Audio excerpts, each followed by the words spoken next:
राधे राधे महाराज जी। गुरुदेव भगवान कृपा करके महाराज जी बताइए कि किसी साध्वी और ब्रह्मचारिणी का जीवन किस प्रकार होना चाहिए, उनकी क्या दिनचर्या होनी चाहिए, उन्हें किन किन बातों का ख्याल रखना चाहिए जिससे वो गलती करने से बच सके।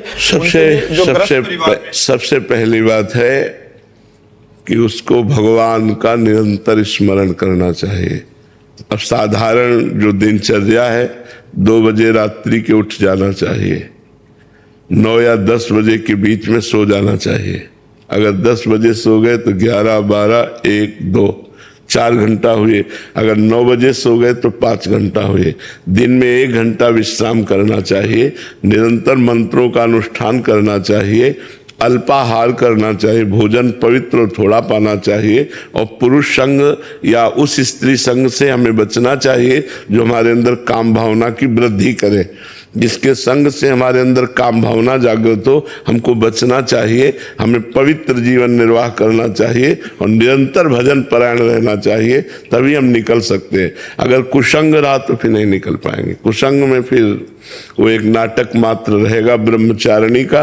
ब्रह्मचारिणी तभी रह सकती है जब ऐसे पुरुष और स्त्री के संसर्ग का त्याग कर दे जिससे काम की वृद्धि होती है, और अल्पाहार करे और कम सोए, कम बोले, कम देखे, कम प्रपंच से संबंध रखे और निरंतर भगवान का भजन करे, तो वो सतरतिसा लोकांतार्यति, वो स्वयं तर जाती है, स्वयं तर जाती है, लोगों को भी तार देती है। तो अपने कुल का भी पावन करने का सौभाग्य मिलेगा। पर ऐसा चले तब है, बहुत कठिन है, बहुत कठिन है।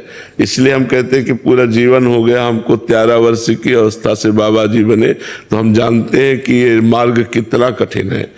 जब एकांत में हो और कोई अपना नहीं है और मन जब परेशान करता है, उस समय की स्थिति कोई नहीं, कोई मनोरंजन नहीं, किसी से कोई मित्रता नहीं, कोई शत्रुता नहीं, कोई मनोरंजन नहीं, बहुत कठिन जीवन है।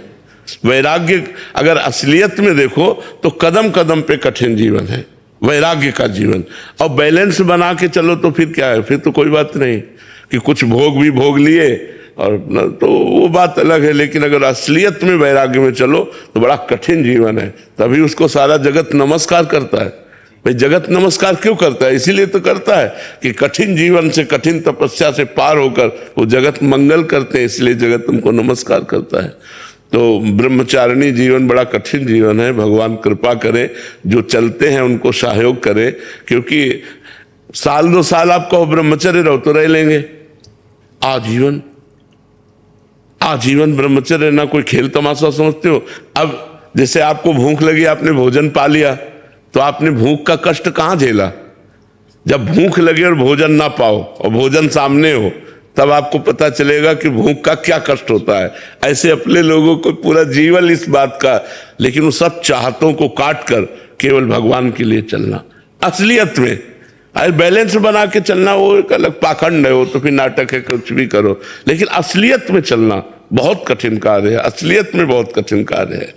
ये बहुत कठिन कार्य है। भगवान रक्षा करे जो जो इस मार्ग में आए हैं, और भगवान सहयोग करते हैं तभी निकल पाता। नहीं, बहुत कठिन मार्ग है। पूर्व जन्मों के संस्कारों से प्रेरित होकर वो भोग के लिए आकर्षण, अब उस जलन को सहना, तभी तो महात्मा कहा जाता है। इस सबको आत्मा कहा जाता है, लेकिन उसको महात्मा कहा जाता है, महान आत्मा, क्योंकि उसने हर कष्ट को सहा, हर सुख को छोड़ा। अब माता जी गरम गरम रोटी बना के दे रहे हैं, वो जीवन, या पत्नी गरम गरम रोटी बना के दे रही, वो जीवन। और यहाँ दरवाजे में मांगने गए, गाली मिली, भगा दिया, वो जीवन। बड़ा अंतर है ना। तो बहुत ये वैराग्य का जीवन बड़ा कठिन जीवन है, यदि ईमानदारी से चले तो। महाराज जी कोई प्रश्न कर सकता है कि इतना कष्ट क्यों झेल रहे हो आप? समस्त जगत का कल्याण करने के लिए, स्वयं का कल्याण और समस्त जगत का कल्याण। मम भक्ति युक्तो भुवनम पुनातु, मेरी भक्ति से युक्त होकर जगत को पावन कर देता है। देखो, हम राष्ट्र के सैनिक कष्ट झेल कर ही तो हमारी रक्षा कर रहे हैं। बॉर्डर में खड़े कष्ट झेल कर ही तो रक्षा कर रहे हैं। वो गोली खा सकते हैं किसी मिनट भी, हर समय उनको भय कहीं से, लेकिन वो खड़े हैं ना। तो जो जितना त्याग करता है, जितना कष्ट सहता है, वो उतने जगत कल्याण करता है। महाराज जी, जो भजन साधक या जो संत जन करते हैं उसका फल संसार को भी, हाँ, वो संसार को ही मिलता है। जो नमस्कार करते हैं, जो हमें भोजन देते हैं, जो हमें कपड़ा देते हैं, ये सब फ्री थोड़ी है। हमारा भजन उनके पास जाता है। महाराज जी, आज तक जगत का कल्याण क्यों नहीं? जिसने अपना कल्याण करना चाहा उसका कल्याण हो गया, जो अपना कल्याण नहीं करना चाहता उसका कल्याण नहीं हुआ। आज भी देखो, जो कल्याण करना चाहते कल्याण में है, जो अपना कल्याण नहीं करना चाहते वो नहीं होगा। जगत का मतलब पृथ्वी का कल्याण थोड़ी होना है, तुम्हारे माइंड का कल्याण होना है। तुम अपना माइंड अगर हमारी बात पर दोगे तो तुम्हारा कल्याण हो जाएगा, तुम अपना माइंड अगर संसार में दोगे तो कल्याण नहीं होगा। भगवान के रहते हुए भी दुर्योधन भगवान की बात पर ध्यान नहीं देता था, तो उसका कल्याण हुआ क्या? नहीं हुआ ना। तो अपने माइंड को हमें संतों की बातों में लगाना, तभी कल्याण होगा।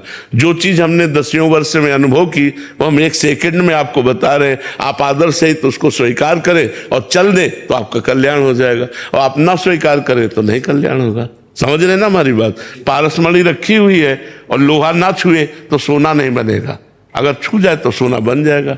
संत जन है, उनकी हम आदर सहित प्रणिपातेन प्रश्न साष्टांग दंडवत और श्रद्धा के साथ उनकी बात को हम माने तो कल्याण। देखो लाखों लोगों का परिवर्तन हो रहा है कि नहीं हो रहा है? समाज का अपने परिवर्तन हो रहा है। तो जो बात मान रहे हैं उनका परिवर्तन हो रहा है, जो नहीं मान रहे उनका परिवर्तन नहीं हो रहा है। ऐसे ही भगवान के अवतार के समय था, जो भगवान की बात मानते थे, भगवान को भगवान मानते थे, उनका कल्याण हो गया, और जो भगवान को भगवान नहीं माने उनका कल्याण नहीं हुआ।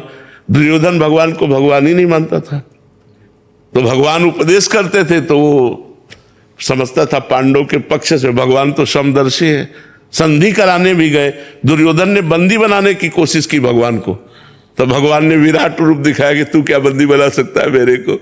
तो ये बात है, अगर आप सुधरना ना चाहें तो संतों के पास भी रहकर आप सुधर नहीं सकते। आप सुधरना चाहें तो लाखों कोस दूर से संत की बात सुनकर आप अपना कल्याण कर सकते हैं।